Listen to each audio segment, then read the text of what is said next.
Greetings and salutations, people of the internet. This is Master RBG. And you know what? After the release of FNAF Sister Location, I've been hearing a lot of ludicrous theories out there. I was busy working on other projects at the time, but I really wanted to do a video to disprove these theories. Theories like, the purple guy is innocent, or how purple guy / William Afton was the game's protagonist. Well, lo and behold, much like poor Matt Pat from Game Theory, Mr. Coffin has beaten me to the punch. The cutscenes from the new Custom Night update reveal the truth, and it's nearly exactly what I figured. Purple Guy / William Afton was still guilty as sin, and his remaining child, his eldest son, the one who bullied the crying child from FNAF 4, was the true protagonist. But it's easy to say I told you so now that there's cutscenes, even a voiced cutscene proving my point.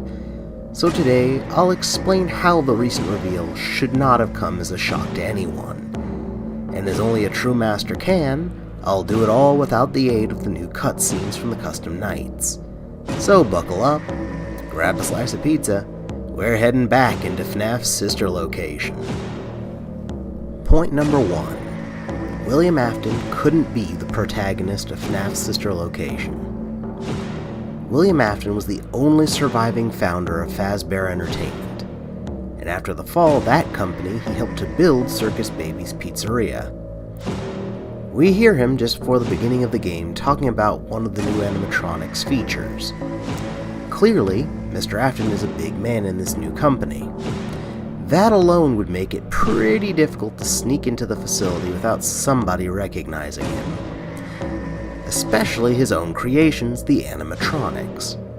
Also, if William Afton created these new advanced animatronics, then how could he possibly be so easily fooled by them? And how would the man who helped design the facility not know about the scooping room? It really doesn't add up. Point number 2. FNAF 4 and Sister Location take place at different times.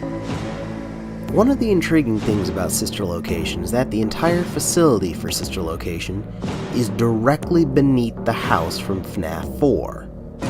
The security office even has camera feeds from the house.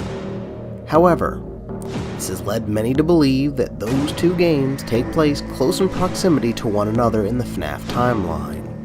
However, this couldn't be further from the truth.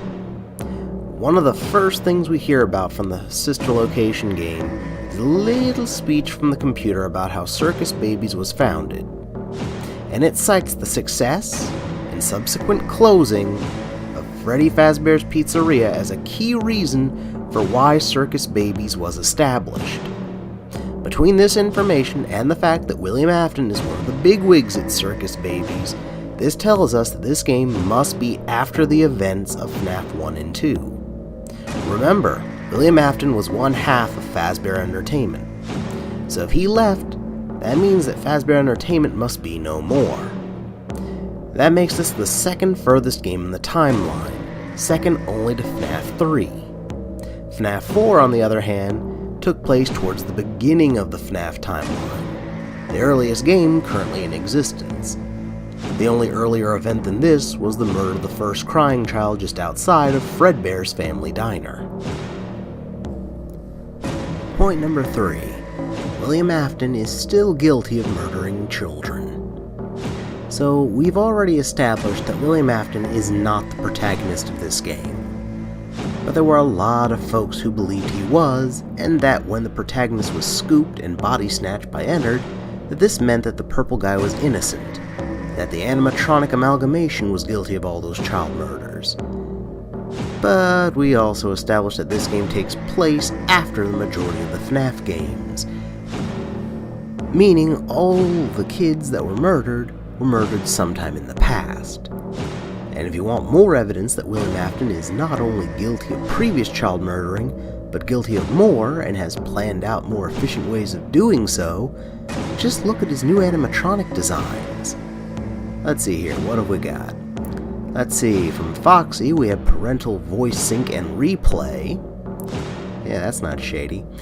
And variable scent release, which means he might have been able to produce chloroform. Laura has deter and misdirect remote activation, and Freddy has parental tracking and, my personal favorite, the storage tank.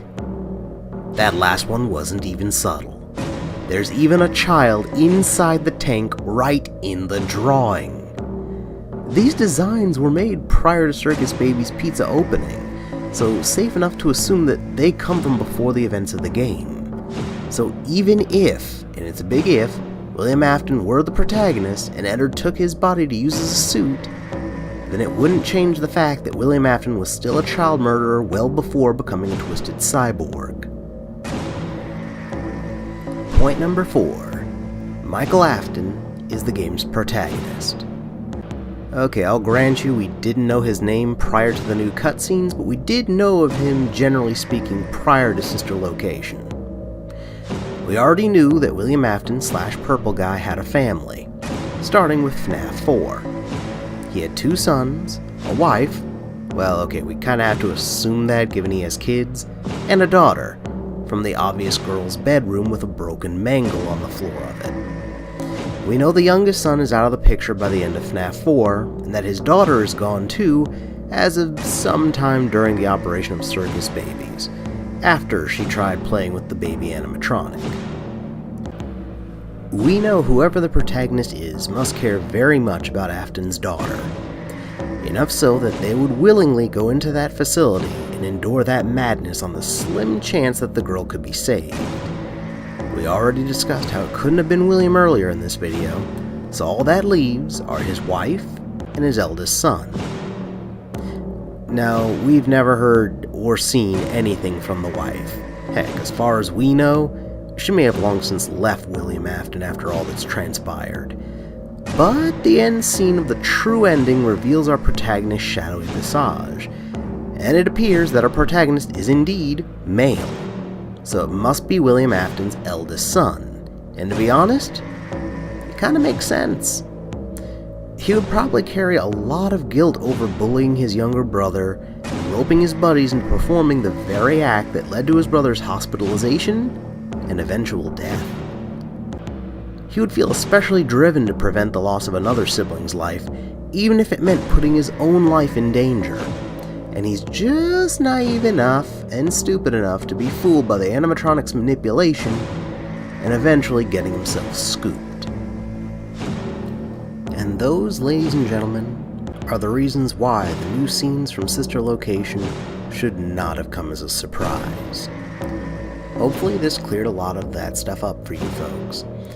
But this does mean we have some new things to mull over and consider concerning previous events from this series. In order to make sense, then we need to reconsider the events of FNAF 3. In the good ending, the ghost children found and killed William Afton / Purple Guy via the faulty Springtrap suit, and at long last their souls are able to rest in peace. However, in the cutscene we find that the ghost children mistook Michael for his father, understandable given his post-Ennard appearance, and forced him into the Springtrap suit instead. Given that Michael was not their murderer, the ghost children found no peace after killing him, and instead only created yet another cursed soul who, like them, had a score to settle with the OG Purple Guy, aka William Afton. So basically the bad ending from FNAF 3 is now the true ending. And while we're taking a stroll down FNAF memory lane, does anyone remember the nightmare animatronics from FNAF 4? Specifically all the various Freddy variants beyond the very first Nightmare Freddy. Isn't it odd that they're all depicted with a creepy stomach mouth? And stranger still that the design for Funtime Freddy shows he has a storage tank in his stomach. Could it be that the youngest son of William Afton got a look at some early design sketches of Daddy's future work projects? Or maybe his nightmares were a partially prophetic dream. Who can say? But for now, we have to ask, where is William Afton now? Whatever became of Ennard after exiting Michael's body?